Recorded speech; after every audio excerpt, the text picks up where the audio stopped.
Hello, my name is Jack Holt, and this is the final dev commentary for the game Puzzles and Duels. So I'm going to be talking about what I contributed to the project and also what I learned along the way. One of the things that I worked a lot on was the blueprinting and scripting. That was a lot of the work that I did. So that included like bringing in assets, especially art ones or visual assets from other group members, and then incorporating them into the scene and making them work with the character. This was sometimes challenging, as you kind of had a little bit of creativeness that you had to employ in order to kind of make it work, as our initial visions of what we wanted to actually do with the game were, I think, a little bit different of how our final product turned out, but in a good way. The inventory and hotbar system that was just shown on screen was a very core part of the game that I created. The idea behind it is that it would be used as the main management system for the cards that were in the game, the cards being loot drops that were defined by certain points on the map. And these cards would be randomized every single time you play, so the fights, or the final boss fight, would not play out the same way each time, and you'd have to use different strategies in order to beat them depending on what kind of cards you got. The only fixed card is the one in the beginning, which we first introduced the player to this actual loot mechanic, in which they want to use the time card in order to freeze the bridge so that they can actually get across. The main design approach I took to creating the game was a sense of purpose, and whether or not some things may have been obvious or not. Here are a couple examples of that.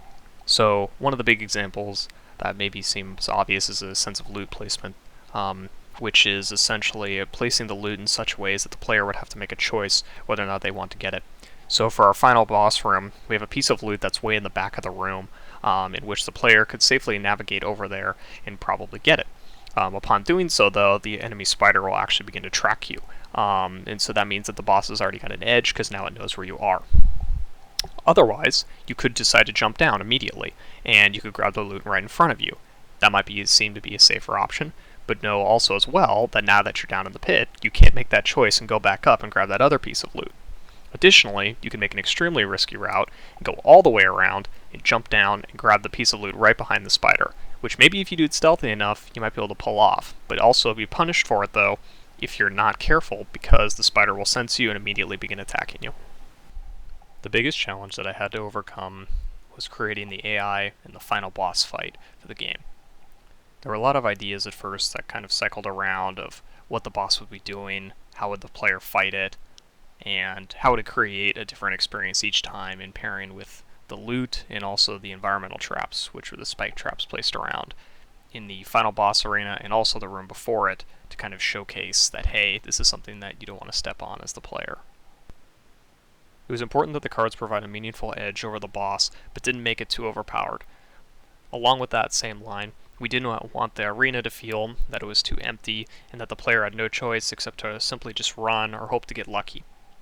So the mechanics that were implemented in the boss fight is that you were able to maneuver around it using the different spikes in the arena so that it would get caught on it, and then additionally as well use your cards as important power-ups so that you could use that short level of power, or in the case of like a health pack, an extra booster, to really turn the fight in your favor.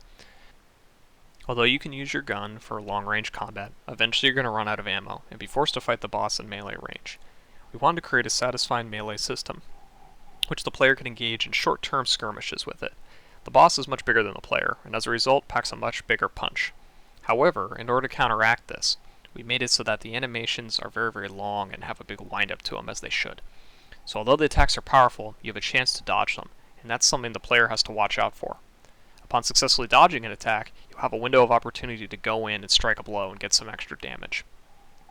By doing this and successfully kiting around the main boss arena, you'll be able to defeat the spider. One of the most important things I learned about myself in doing this project is the importance of taking things in steps.